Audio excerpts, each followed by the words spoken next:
Hello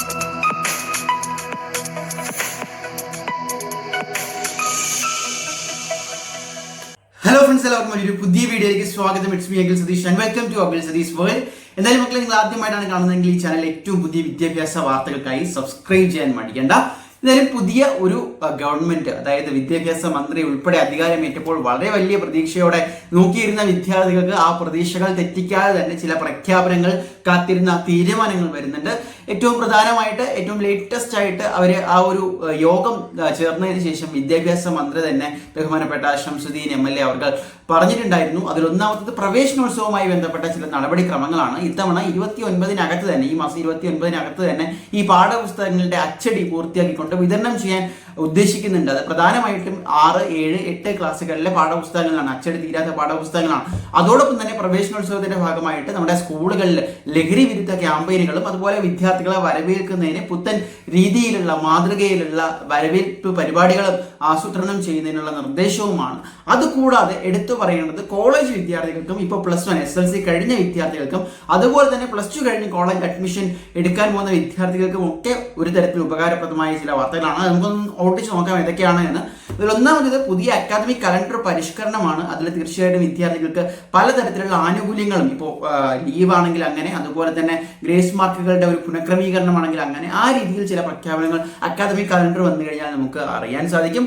അതോടൊപ്പം തന്നെ +1 കഴിഞ്ഞ SLC കഴിഞ്ഞ് +1 അഡ്മിഷന് വേണ്ടി കാത്തിരിക്കുന്ന വിദ്യാർത്ഥികളെ സംബന്ധിച്ച് നിലവിൽ A+കളുടെ എണ്ണം കുറവായതുകൊണ്ട് തന്നെ പലർക്കും അഡ്മിഷൻ കിട്ടാനുള്ള സാധ്യത കൂടുതലാണ്.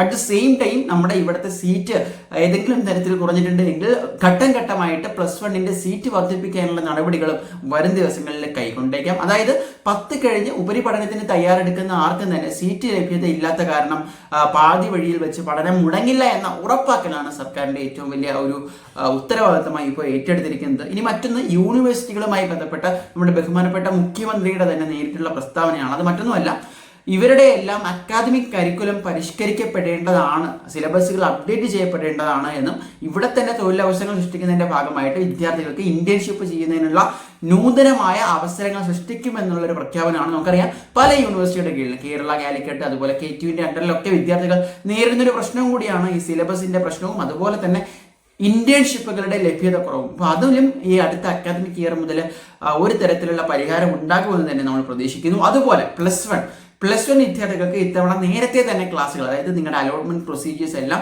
സമയബന്ധിതമായി പൂർത്തിയാക്കിക്കൊണ്ട് ജൂൺ അവസാനം വരെ കാത്തു നിൽക്കേണ്ടതില്ല, അതിനു മുമ്പ് തന്നെ ക്ലാസ്സുകൾ തുടങ്ങാനുള്ള തീവ്ര ശ്രമത്തിലുമാണ് നമ്മുടെ പൊതുവിദ്യാഭ്യാസ വകുപ്പ്. പുതിയ ഭരണാധികാരികൾ, പൊതുവിദ്യാഭ്യാസ വകുപ്പിന്റെ തലപ്പത്ത് തന്നെ ചില അഴിച്ചുപണികൾ നടന്നത് നമ്മൾ കണ്ടതാണ്. സോ അതെല്ലാം ഇനി വരുന്ന ദിവസങ്ങളിൽ ഈ മാറ്റങ്ങളിൽ പ്രതിഫലിക്കും എന്ന് തന്നെ നമ്മൾ വിചാരിക്കുന്നു.